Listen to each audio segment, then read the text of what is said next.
Welcome back to another edition of Toys I Did Not Own as a Kid. Alright gang, so I'm doing a second video on this Iron Man figure because the first time that I did it, I had oral surgery and I couldn't actually narrate anything. I just did a mute video for like 10 minutes unboxing this guy. So we're going to make it a little bit short because I want to unbox another Iron Man that I just got from Romeo Oscar Sierra Sierra. So this guy I got from a toy show. And I paid like $24 for it, 25 bucks I think, haggled down from like 29. So it's a great figure, it really is. The only thing I don't like, to be honest with you, is that these hands right here, the hands with the that are open so that he can throw out his repulsor rays. I like the special effects. I don't really get the smoke, but I put them on there. But let's take them off. You can take off the head here, and you can take off the hands so that you can remove the special effects. Or I guess you don't really have to.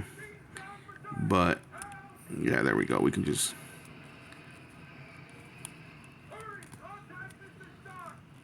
see if they come off. If they come off, great. If not, so there we go. So unfortunately, they don't move. They don't have any kind of articulation here in that spot. I don't like that. I definitely love the sculpt of the figure itself. I like the head.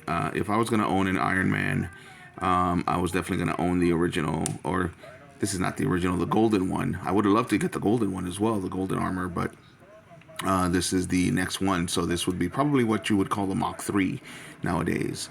But I love this one. This is the one from the 60s.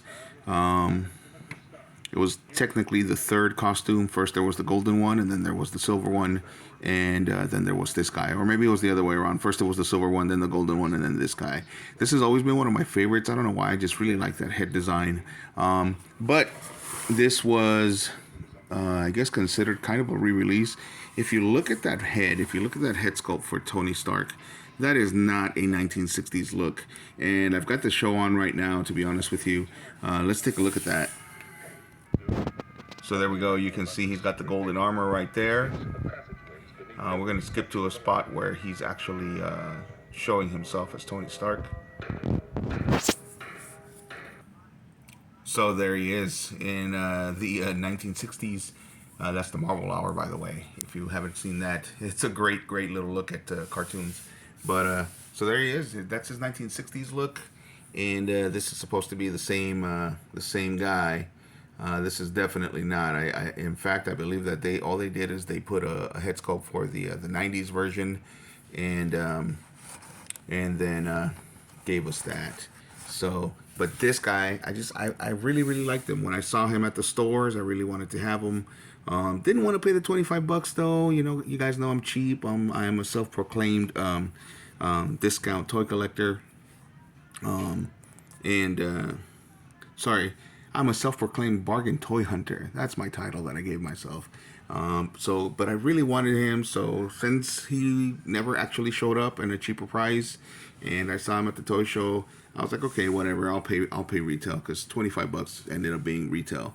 Didn't have to pay the taxes though, so I guess I saved myself a couple of bucks. Anyway, so this was, but that I don't like. So this is basically my review. And that head sculpt I don't like. It looks way too much like the 90s as opposed to what he would have really looked like in the 60s. And then these hands right here with the fist, they do have articulation so they can move at the wrist, but these don't. And I think they should, to be honest with you, but they don't. So, but that's it. Those are my only two gripes, to be honest with you. The rest is very posable. He comes with a stand underneath this Marvel Legends thing, so there is a stand for him to stand on. But as you can see, he stands really well by himself. So that's it. I would give this guy a solid 9. Again, my only two gripes are these. You know, Hasbro, of course, got cheap with it. They didn't want to make a new head sculpt, and so they just used something from another one, probably from the 90s version. So, but that's it. We are actually going to be opening up the 90s version because I just got it yesterday. Found this guy. I was looking for something else at the Romeo Oscar Sierra Sierras, and we're going to be unboxing this guy. So stay tuned for that. That's going to be my next video. So in the meantime, This is it for the 1960s Iron Man. Again, I gave it a solid 9. I still like the sculpt. That right there, the center circle is actually a sticker. So that could have been better.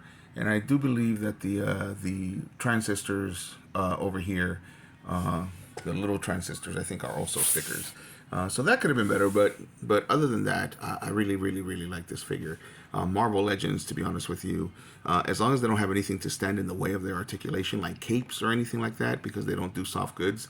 As long as they don't have anything to stand in the way of their articulation, they are great, great figures. So when it comes to something like Iron Man or Havoc, for example, or Spider-Man, of course, I still don't own a Marvel Legends Spider-Man, but I will. I'll just give up the Ghost. I'm trying to get it at a discount price, and I'm just probably gonna end up paying like 25 bucks for one.